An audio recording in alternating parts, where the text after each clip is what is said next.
उद्धव ठाकरे और राज ठाकरे महाराष्ट्र की राजनीति के दो ऐसे नाम जो हमेशा चर्चा में रहते हैं। इन दोनों की चर्चा के बिना महाराष्ट्र की राजनीति अधूरी लगती। 2 दशक पहले अलग हो चुके ठाकरे परिवार के ये दो चेहरों के साथ आने की चर्चाओं ने जोर पकड़ लिया है। यह चर्चा तब शुरू हुई जब राज ठाकरे ने फिल्म निर्देशक महेश मांजरेकर को दिए इंटरव्यू में कहा कि उनके और उद्धव ठाकरे के बीच मतभेद महाराष्ट्र के हितों के आगे बेहद छोटे हैं। राज ठाकरे द्वारा हाथ बढ़ाकर सहयोग का संकेत देने पर उद्धव ठाकरे ने भी सकारात्मक प्रतिक्रिया दी है। मुंबई में एक सार्वजनिक कार्यक्रम में बोलते हुए उद्धव ठाकरे ने कहा कि महाराष्ट्र के हितों को प्राथमिकता देने के लिए वे एक साथ आने को तैयार हैं, लेकिन यह तैयारी पूरी तरह बिना शर्त नहीं होगी। दोनों नेताओं को एक साथ आने की खबर ने माहौल बना दिया है। जहां उद्धव ठाकरे की पार्टी से संजय राउत जैसे नेता खुश हैं, वहीं राज ठाकरे की पार्टी में कुछ नेता असहज हैं।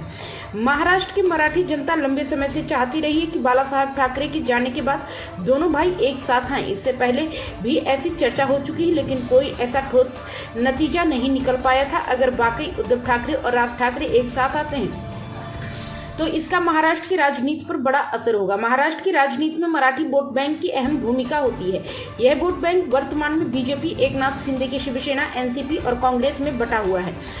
अगर उद्धव और राज एक साथ आते हैं तो यह वोट बैंक काफी हद तक उनके साथ जुड़ सकता है।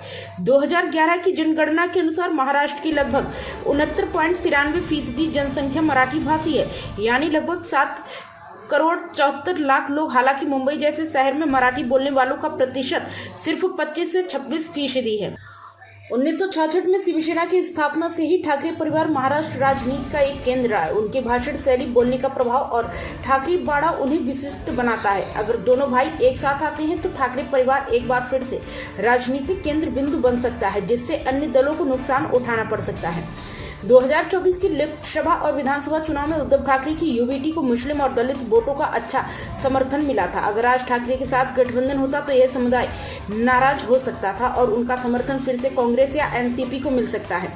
लेकिन असली चुनौती यह है कि एकीकरण किस रूप में होगा, कौन नेता होगा, किसकी बात अंतिम मानी जाएगी और क्या क्या साझा फार्मूला तय होगा। ये सवाल सभी अभी अनसुलझे हैं। मुंबई महानगर पालिका चुनाव में यह गठबंधन दोनों के लिए राजनीतिक रूप से अहम है, लेकिन 20 वर्षों के पुराने मतभेदों को सुलझाना भी उतना ही जरूरी है।